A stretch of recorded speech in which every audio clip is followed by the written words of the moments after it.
Kata Khalid apa itu? Ini racun yang paling dahsyat, paling kuat di Persia, nggak ada orang kemudian cicipi kecuali mati. Khalid ketawa, nggak ada kematian kecuali dengan izin Allah Subhanahu wa taala. Mana racunnya? Sini. Bismillahilladzi bismillahirrahmanirrahim syai'a. Dengan nama Allah yang kalau disebutkan racun pun apapun nggak akan berpengaruh. Minum sampai habis. Habis. Nggak ada apa-apanya, dibuang Maulid.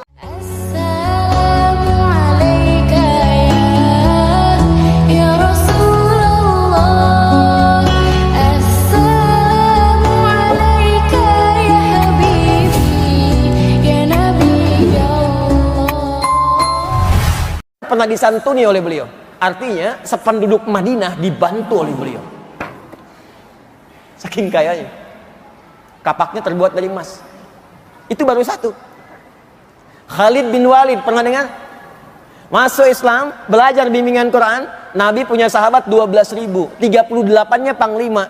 Kualitas satunya bisa menaklukkan Persia dan Romawi. Baca tentang sirah Khalid, racun gak tembus.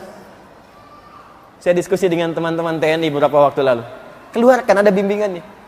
Itu Khalid saat masuk Persia, si Ratu Persia sedang megang racun yang paling kuat. Kata Khalid apa itu? Ini racun yang paling dahsyat, paling kuat di Persia, nggak ada orang kemudian cicipi kecuali mati. Khalid ketawa, nggak ada kematian kecuali dengan izin Allah Subhanahu wa taala. Mana racunnya? Sini. Bismillahilladzi bismillahirrahmanirrahim syai'a. Dengan nama Allah yang kalau disebutkan racun pun apapun nggak akan berpengaruh. Minum sampai habis. Habis. Nggak ada apa-apanya, dibuang Maulid. Apa komentar ratu itu? Kata orang ini, kalau semua pasukan jenderal-jenderal muslim seperti ini, maka sudah tidak akan ada yang bisa menandingi sedunia ini. Sekarang siapa yang bisa minum begitu? Mana racunnya? Cari orang pintar, banyak. Makanya saya sering katakan khazanah ilmu sekarang itu kan warisan dari masa Islam. Ya, dan kita tidak boleh menyalahkan orang sekarang kalau dia pintar, karena dia belajar. Dia ambil saripatinya, dia praktekkan. Kita tidak mengembalikan ke situ. Silahkan cek penemuan-penemuan sekarang. Itu kalau Anda telusuri, kembali lagi ke masa keemasan itu. Pesawatkah, atomkah, aljabarkah, geometrikah, kembali ke situ. Bahkan sabun yang kita pakai tiap hari itu penemunya itu dari orang Islam. Ya, bukan orang Islam biasa. Ya, yang terfokus pada pengetahuan, terinspirasi oleh Al-Quran. Saya bisa katakan pada Anda ini sipulan. Ibnu Sina, Al-Kindi, Al-Farabi, Al-Ghazali, Al-Khawarizmi, Al-Battani. Itu semua siapa? Pak, Ibu, tidak banyak orang tahu, silahkan baca sejarahnya. Mereka yang dari kecil usia 7 tahun sudah diminta orang tuanya mengerjakan 2 hal amanat Nabi. 1, sholat. Yang kedua, menghafal Quran. Hafal Quran. Ini ternyata kalau kita maksimalkan betul petunjuk ini dalam hidup, dari Al-Fatihah sampai dengan An-Nas, ada petunjuk yang membuat kita bisa tenang dan senang. Boleh jadi, maaf, kenikmatan hidup ini belum kita rasakan sempurna karena petunjuknya belum kita hadirkan dan belum kita praktekkan dalam kehidupan. Sekarang semua itu ada di sini. Tapi kan nggak bisa Pak kemana-mana bawa ini. Ibu mau belanja, petunjuk menawar dalam Al-Quran. Lama. Bapak mau rapat, petunjuk berkah dalam rapat, cari. Kelamaan. Ya. Bagaimana cara yang paling mudah? Lihat seperti Nabi pernah mengajarkan. Lihat seperti Nabi pernah mendidik sahabat-sahabatnya sehingga mereka menjadi mulia seperti di kemudian hari dan jadi khairu ummah. Inilah kesaksian langsung dari sahabat Utsman bin Affan, Ali bin Abi Thalib radhiyallahu taala anhuma ketika menerima informasi dari Nabi. Informasi ini disampaikan ke kita oleh Al-Imam Al-Bukhari ya, lewat kitabnya Sahih Al-Bukhari, Kitabul Jami, nomor hadis 4719. Ya. Al-Imam Al-Bukhari menerima hadis ini dari Hajjaj bin Minhal.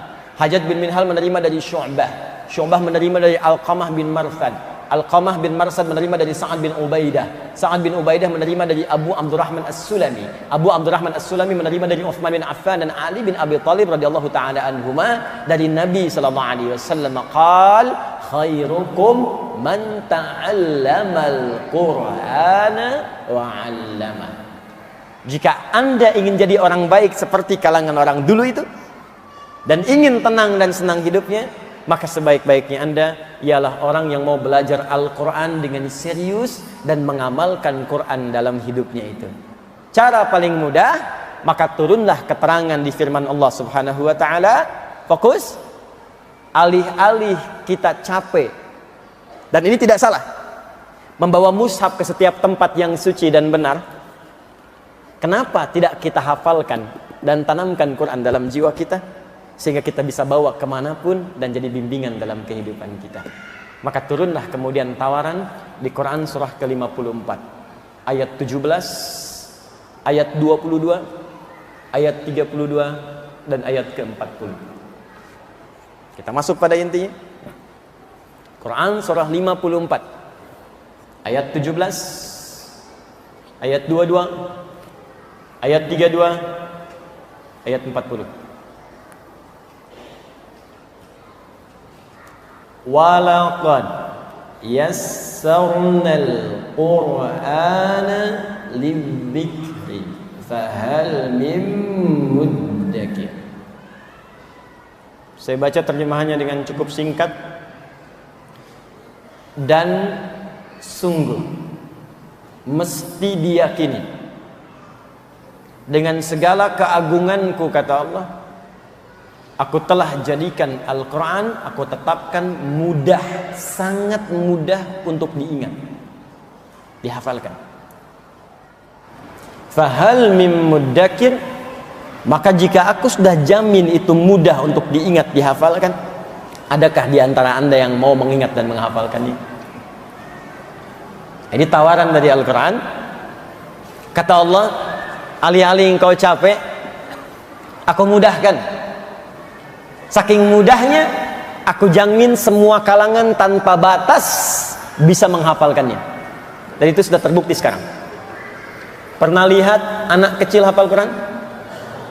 Sekarang bukan cuma anak kecil, saking mudahnya Allah tunjukkan, yang lumpuh otak hafal, yang kata manusia tak bisa melihat hafal. Saya lebih senang menggunakan kosakata yang Allah berikan kenikmatan kepadanya sehingga tak mampu melihat maksiat dalam hidupnya. Ya, hafal.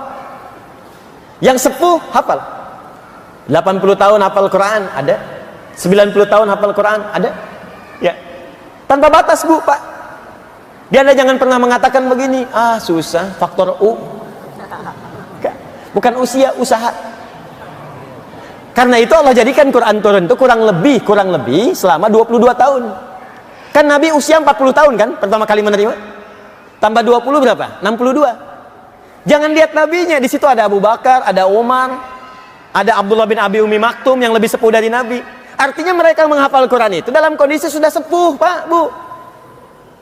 Itu kan orang Arab, Ustadz, hafalin KUHP yang bahasa Indonesia. Apa setiap orang Indonesia hafal KUHP? Hafal undang-undang dasar bahkan? Hafal pasal-pasal? Belum tentu. Dia orang Arab pun, gak semua orang Arab bisa hafal Quran, Pak. Gak semua. Dia yang mau sungguh-sungguh bisa hafal. Beo Bekasi bawa ke Mekah, ajarin Al-Fatihah, hafal. Unta Arab diajarin, gak akan bisa. Ya bukan karena gak bisa bicara atau yang lain, ini filsafat bahasa saja. Karena tak mau usaha, gak mungkin. Jadi semua diberi kemudahan. Ini tidak berlaku hukum Arab atau non-Arab. Nggak berlaku. Pernah dengar kisah Abu Jahal hafal Quran? Tidak. Abu Lahab turun surah Al-Lahab. Tapi belum tentu Abu Lahabnya hafal Quran. Belum tentu. Jadi kalau Anda tidak menginginkannya, kalau Anda bahkan bertentangan dengannya, mustahil Anda bisa menghafalkannya. Tapi poinnya, aku jadikan mudah, kata Allah, Quran bisa dihafal dari sejak zaman Nabi sampai tanpa batas. Yang maaf, yang tak melihat ada Abdullah bin Abi Umi Maktum. Yang anak kecil ada Ibnu Abbas, ada Ibnu Omar. Yang anak remaja sampai dewasa pemuda ada Ali bin Abi Thalib. Yang kalangan ke atas dikit ada Utsman bin Affan. Anda pedagang, Anda pengusaha, Anda orang kantoran, Utsman sama. Anda birokrat, Amr bin As sama. Anda punya kedudukan, Muawiyah juga punya. Tapi mereka semua ahli Quran, bahkan penulis wahyu. Maka saya tanya pada Anda, sesibuk apa Anda? Punya kedudukan sebesar apa? Anda telah menaklukkan apa? Muawiyah itu presiden dulu, hafal Quran, penulis wahyu. Anda telah mimpin apa? Kesibukan apa yang menghambat Anda untuk jadi ahli Quran? Saya usaha, Ustadz, sekaya apa Anda? Abdurrahman bin Auf tapaknya terbuat dari emas. Anda siapa? Mas Afsep, Mas Joni, Mas Cepi? Saya mau katakan bahwa Quran itu tanpa batas, Pak. Semudah-mudahnya. Mau pengusaha, maaf, mau diplomat, birokrat, punya kedudukan, mau ustadz, mau ibu rumah tangga, silahkan. Aku mudahkan semudah-mudahnya. Yakin? Siap? Nah, kalau sudah siap, kalau sudah komitmen, maka motivasi awalnya kata Allah mesti sesuai dengan tuntunan yang telah Allah tetapkan dalam Al-Quran. Jadi kalau Qurannya ingin jadi hudan, begini caranya. Karena nanti banyak orang menghafal Quran tapi nggak jadi hudan. Karena salah menghafal, Pak, Bu. Demi Allah saya katakan, tolong catat ini ya nasihat saya. Kalau Anda titipkan anak-anak Anda menghafal di tempat-tempat hafalan, termasuk di pesantren, tolong cek cara menghafalnya. Apakah jadi hudan atau tidak? Karena banyak sekarang orang yang hafal Quran, hafal surat-surat tertentu, tapi nggak jadi hudan dalam hidupnya. Penghafal Quran penipu ada, penghafal Quran preman ada, penghafal Quran pemalsu ayat ada, penghafal Quran tukang bolak-balik ayat ada. Masa hafal qul huwallahu semua agama sama? Berarti suratnya nggak menjadi hudan dalam dirinya. Jadi ada banyak orang sekarang menghafal Quran, cuman caranya keliru, nggak jadi hudan. Di penghafal Quran itu Allah tidak melihat berapa juz yang ia hafalkan sampai dia wafat, tapi melihat apakah Quran itu jadi petunjuk dalam hidupnya atau tidak. Ini yang dimaksudkan Quran surah 35 ayat 32. Dari sini kita mulai, kita masuk pada bagian yang ketiga tentang bagaimana merumuskan cara hafalan yang benar.